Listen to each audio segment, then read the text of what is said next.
வணக்கம். எல்லாரும் எப்படி இருக்கீங்க? திருச்சிற்றம்பலம். தென்னாடுடைய சிவனை போற்றி, எந்நாட்டவருக்கும் இறைவா போற்றி.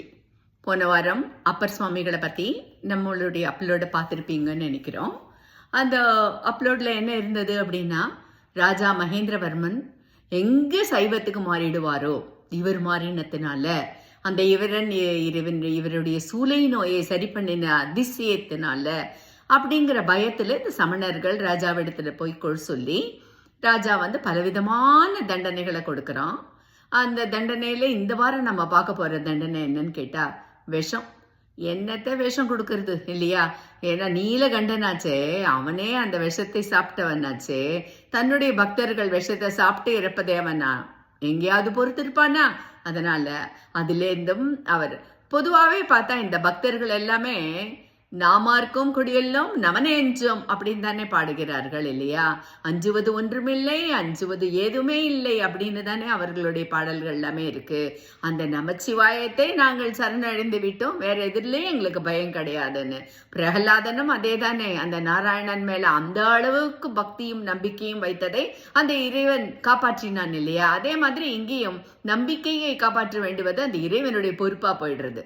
இங்க அவர் என்ன பண்றாங்க அப்படின்னு கேட்டாக்கா, பெரிய கல்லை கட்டி அவரை கடல்ல போடுறத நம்ம இந்த வாரம் பார்க்க போறோம். நம்ம வாழ்க்கையும் அப்படிதானே இல்லையா? சம்சாரம் அப்படிங்கிற ஒரு பெரிய கடல்ல நம்ம ஆசை அப்படிங்கிற ஒரு மிகப்பெரிய கல்லை கட்டி, அந்த கடலோட பெரிய கல் நம்மளோட கல்லெல்லாம், அந்த கல்லை கட்டி நம்ம அந்த சம்சார சாகரத்துல நீந்த முயற்சி பண்றோம். ஆனா அது நம்மளை இழுத்து இழுத்து இழுத்து உள்ள கொண்டு போறத நம்ம பார்க்க தானே செய்யறோம். அதுதான் இதையும் அதையும் நம்ம ஒரு ஒப்பிடுமையோட பார்க்க போனாக்கா, கல்லுல கட்டி அவரை கடல்ல விட்டாலும் அவர் என்ன பண்றாரு? அந்த இறைவன் என்ன செய்யறாரு? அந்த கல்லையே இவருக்கு பல்லக்காக மாற்றி அந்த பல்லக்கு மூலமாக அவர் அந்த கரை சேர்ந்து விடுகிறார். அப்படிங்கறத தான் நம்ம இந்த வாரம் பார்க்கிறோம். அதுக்கப்புறமும் அவருக்கு என்ன ஒரு தண்டனை கொடுத்தாலும் அவர் பிழைத்து வரத பார்த்துட்டு வெறுத்து போயிடுறாரு. அந்த மாதிரியான ஒரு நிகழ்ச்சியை பார்க்கிறோம் இந்த வாரம். அதை தவிர திரு வீரட்டானம் கோவில்கள் அப்படிங்கறத பத்தியும் இந்த வாரம் சொல்கிறேன். 8 வீரட்டானம் கோவில்கள் உள்ளது. 8ம் என்ன அப்படின்னா, சிவபெருமான் தன்னுடைய வீரத்தை காட்டிய அதன் மூலமாக அரக்கர்களை அழித்த இடங்களுக்கு தான் திரு வீரட்டானம் கோவில் அப்படின்னு பேரு. அதுல 2 கோவில் கிட்டத்தட்ட 1 கிலோமீட்டருக்குள்ளேயோ 2 கிலோமீட்டருக்குள்ளேயோ இருக்கு.